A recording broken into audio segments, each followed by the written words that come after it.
Oke, selamat pagi, siang, sore, ataupun malam dimana video pembelajaran ini ditonton. Kembali bertemu dalam topik kombinatorik. Dalam hal ini kita akan mempelajari pada topik berikutnya, yaitu tentang kaidah perkalian, dimana pada topik sebelumnya kita sudah belajar tentang kaidah penjumlahan. Oke, langsung saja pada persoalan. Kembali saya ulang tentang kaidah penjajahan. Itu adalah aturan membilang atau mengetahui banyaknya suatu kejadian atau objek-objek tertentu yang muncul. Dikatakan pencacahan karena hasilnya berupa suatu bilangan cacah. Itu di awal juga pernah kita bahas. Dan ada 3 aturan juga sudah kita bahas di sana, yaitu yang pertama adalah penjumlahan dan perkalian, yang kedua adalah permutasi, dan yang ketiga adalah kombinasi. Tentang aturan penjumlahan sudah kita lalui pada pertemuan sebelumnya. Sekarang kita konsentrasi pada aturan perkalian. Dalam aturan perkalian itu caranya bisa digunakan dengan 3 cara. Yang pertama adalah aturan tabel, yang kedua adalah aturan diagram cabang, yang ketiga adalah aturan perkalian yang sesuai dengan topiknya. Oke, untuk lebih jelasnya mari kita dalami ketiganya itu melalui contoh berikut. Seorang mempunyai 3 pasang sepatu dan 5 pasang kaos kaki. Nah, ketika kita menggunakan 3 pasang sepatu dan kaos kaki, sepatu dan kaos kaki ini bisa digunakan secara bersamaan. Nah, pada topik sebelumnya sudah kita katakan bahwa apabila tidak bisa digunakan bersamaan, maka kita menggunakan aturan penjumlahan. Tetapi kalau bisa kita gunakan secara bersamaan, maka kita menggunakan aturan perkalian. Nah, tentukan banyak cara orang tersebut dalam mengenakan sepatu dan kaos kaki. Ada kata dan ya. Baik dengan tabel, diagram cabang maupun perkalian terurut.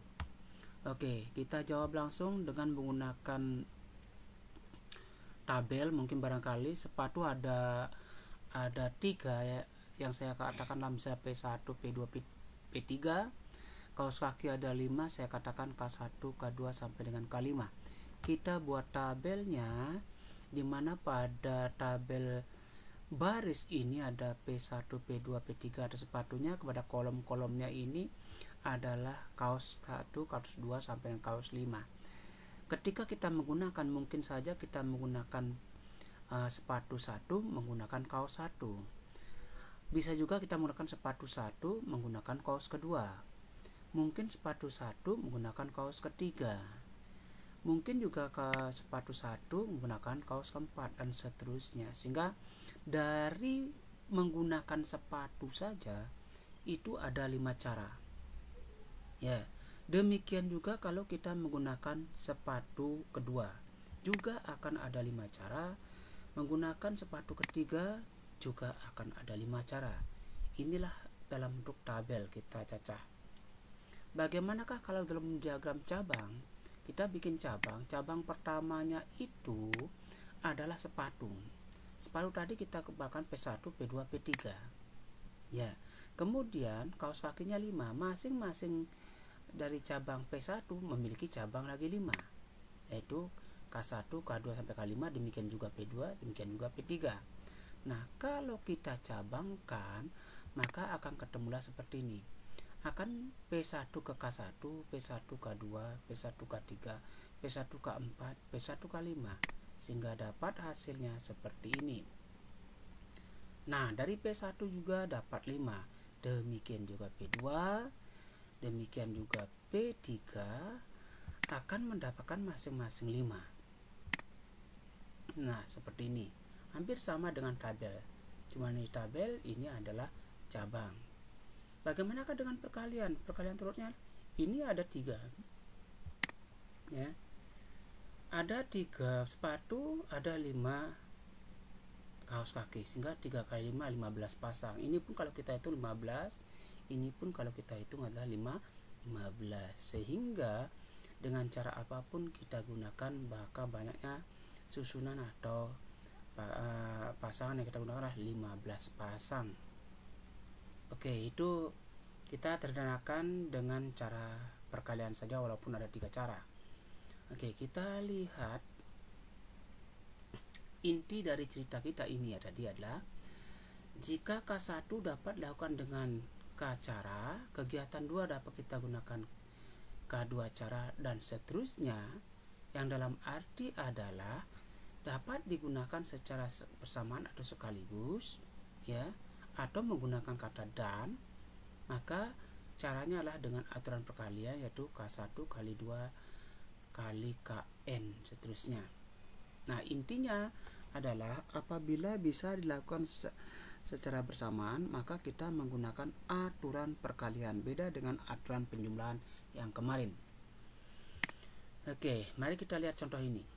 Hendra memiliki 5 kemeja, 6 celana, dan 3 sepatu. Berapa cara Hendra memasangkan pakaian yang dimilikinya? Dalam arti dari analisis ini kita bisa menggunakan kemeja dan menggunakan celana dan menggunakan sepatu. Berarti bisa sekaligus 3 digunakan. Dengan demikian maka kita menggunakan aturan perkalian karena pekerjaan ini bisa digunakan bersamaan. Celana, kemeja, sepatu bisa digunakan bersamaan. Sehingga karena bisa dilakukan bersamaan, kita gunakan aturan perkalian, yaitu 5 pilihan kemeja, ada 6 pilihan celana, ada 3 pilihan sepatu, maka dia adalah 5 kali 6 kali 3 adalah 90 pasangan yang bisa kita gunakan. Oke, mudah-mudahan dimengerti. Contoh berikutnya, mari kita lihat. Dari kota A menuju kota C harus melalui kota B. Kota A ke kota B dihubungkan oleh 3 jalur. Kota B ke kota C dihubungkan oleh 4 jalur. Berapa banyak cara Budi dapat pergi dari kota A ke kota C? Nah, kalau kita misalnya ilustrasikan akan seperti ini. Dari kota A menuju C ada kota B yang harus disinggahi. Sehingga yang pertama adalah dari kota A ke kota B ada 3 jalan. Jalan 1, jalan 2, jalan 3. Kemudian dari kota B ke kota C ada 4 jalan. Ya, ada 4 jalan ya. Nah, sehingga karena kita melalui ini harus menggunakan keduanya, ya, maka digunakanlah aturan perkalian. Ya, karena untuk sampai di kota C itu harus menggunakan jalan dari A ke B, B ke C. Sehingga aturan perkalian yang kita gunakan menjadilah dialah 3 kali 4 sama dengan 12. Jadi ada 12 jalan yang bisa kita gunakan di sana. Oke, contoh berikutnya. Nah, lihatlah gambar di samping ini. Hampir sama dengan soal tadi, cuma beda begini. Dari kota A ke kota B dan kota C, untuk sampai di kota C bisa kita melalui kota B baru ke C. Bisa juga dia adalah dari A ke C. Pertanyaannya adalah tentukanlah banyak rute perjalanan dari A ke C. Jadi analisisnya ada 2. Yang pertama adalah A melewati B. A melewati B ini dari A ke B ada 3 jalur, dari B ke C ada 2 jalur. Maka di sini menggunakan aturan perkalian.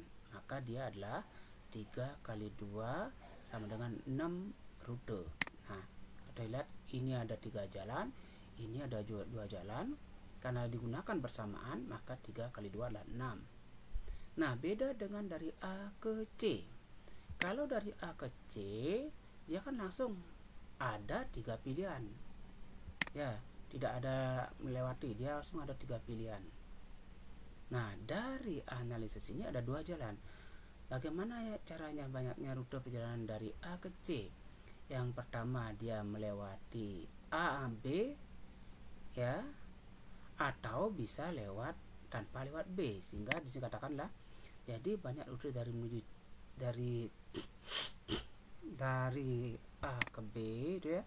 Maka banyak rutenya adalah A ke B, A ke C ya.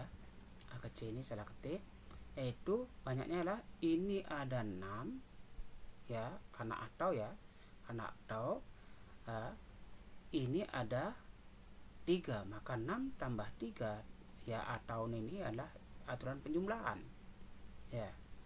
Nah, maka dapatlah dikatakan ada 9.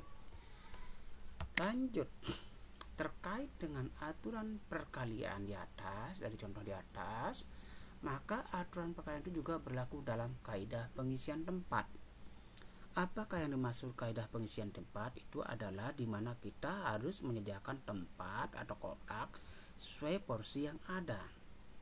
Nah, untuk lebih jelasnya mari kita lihat contoh yang sebelumnya. Contoh sebelumnya itu adalah dari kotak A ke kotak C, angka C melalui B, dimana dari A ke B dihubungkan dari 3 jalur, dari B ke C ada 4 jalur.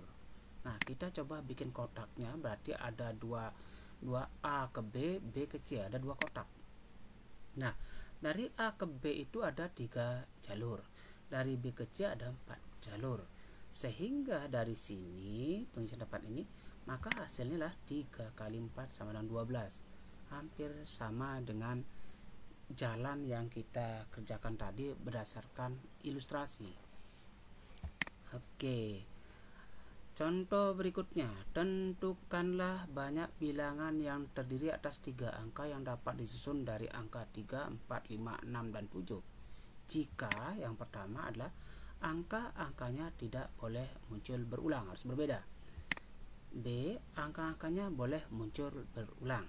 Nah, ini sudah pengembangan daripada kaidah pengisian tempat. Karena akan dibuat 3 angka, berarti kita harus menyediakan 3 kotak.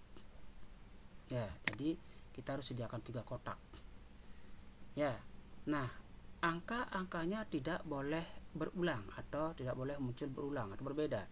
Jadi di sini ada 5 angka. Jadi posisi pertama ini bisa diisi oleh 5 angka. Mungkin saja 3, mungkin saja 4, mungkin saja 5, mungkin saja 6, mungkin saja 7. 5 ini adalah banyaknya kemungkinan, bukan angka 5 ini. Nah, karena berbeda, dari kelima angka ini sudah digunakan satu, entah yang mana, maka angka yang sudah digunakan pertama itu tidak boleh digunakan lagi. Sehingga tinggal lagi 4 angka yang bisa mengisi kotak kedua. Nah, karena sudah digunakan di tempat kotak 1 dan kotak 2 ada 2 angka yang digunakan, maka sisanya adalah masih 3 angka. Dengan demikian tinggal mengalihkan 5 kali 4 kali 3 adalah ada 60 angka yang bisa dibentuk. Bagaimanakah kalau seandainya boleh berulang? Oke, lihat. Kalau boleh berulang, kayak tadi ada 5 angka. Yang kemungkinan ini adalah boleh angka 3 boleh masuk, angka 4 boleh, angka 5 boleh, angka 6 boleh, angka 7 boleh, sehingga ada 5 kemungkinan. Apa yang muncul di sini bisa juga digunakan di sini, itu artinya boleh diulang. Sehingga tetap masih ada 5 kemungkinan yang bisa masuk ini. Apa yang digunakan di sini bisa masuk di sini lagi. Sehingga disinilah 5 kemungkinan. Apa yang masuk di kotak 1, apa yang masuk di kotak 2 bisa lagi masuk di kotak 3. Masih ada, tetap ada 5 pilihan. Sehingga kalau dikalikan hasilnya lah ada 125 angka yang bisa dibentuk. Nah, mohon cermati ketika tidak boleh berulang, ketika boleh berulang. Ya. Oke, contoh berikutnya. Ya, semakin sedikit pelik.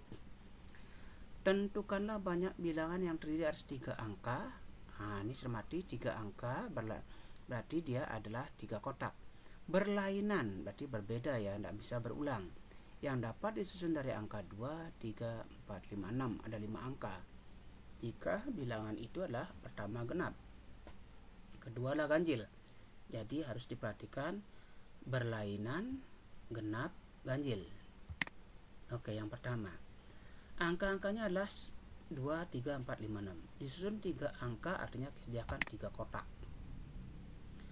Genap, ciri bilangan genap adalah maka bilangan terakhir harus bilangan genap. Nah, harus diisi yang terakhir dulu karena bilangan genap. Nah, yang bisa masuk di kotak terakhir ini adalah angka 2, angka 4, atau angka 6. Atau ya, hanya satu. Mungkin saja angka 2, mungkin saja angka 4, mungkin saja angka 6. Berarti ada 3 pilihan yang bisa masuk. Karena berlainan, apa yang sudah masuk di sini tidak boleh digunakan lagi. Sudah digunakan 1, tinggal lagi 4. Sehingga di kotak pertama ada 4 kemungkinan. Di kotak kedua ada 3 kemungkinan. Karena digunakan 1, maka 3. Tinggal mengalihkan, maka hasilnya adalah 4 kali 3 kali 3 adalah 36 angka yang bisa dibentuk. Bagaimanakah kalau ganjil? Hampir sama. Berarti di kotak ketiga ini harus bilangan ganjil. Ada 2 bilangan ganjil, 3 dan 5, maka di sini ada 2 kemungkinan. Sudah digunakan 1, tinggal adik 4 angka. Sudah digunakan 1 dan 1 di sini ada 2 angka, masih 3 angka. Tinggal mengalihkan seperti tadi, sama. Maka 4 kali 3 kali 2 ada 24 angka bilangan ganjil yang bisa dibentuk. Contoh terakhir.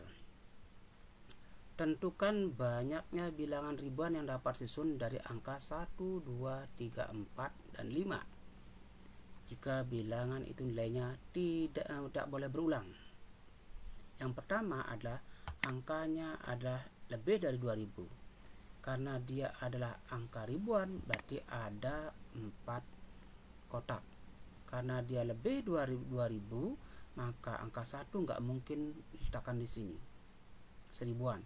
Angka 2 boleh, angka 3 boleh, angka 4 boleh, angka 5 boleh. Maka dia ada 4 kemungkinan. Karena tidak berulang, maka sudah digunakan 1, maka dari 5 ini sudah digunakan 1, masih ada 4 kemungkinan. Sudah digunakan 2, masih ada 3 kemungkinan. Sudah digunakan 3 angka, masih ada 2 kemungkinan. Sehingga banyaknya tinggal mengalihkan, yaitu 4 kali 4 kali 3 kali 2 adalah 96.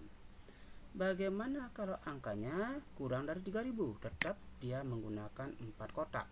Karena kurang dari 3000, maka angka 5 tidak bisa dimasukkan, angka 4 tidak bisa dimasukkan, angka 3 pun tidak bisa dimasukkan.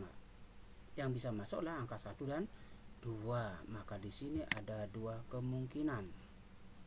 Nah, hampir sama tadi. Sudah digunakan 1, tinggal 4.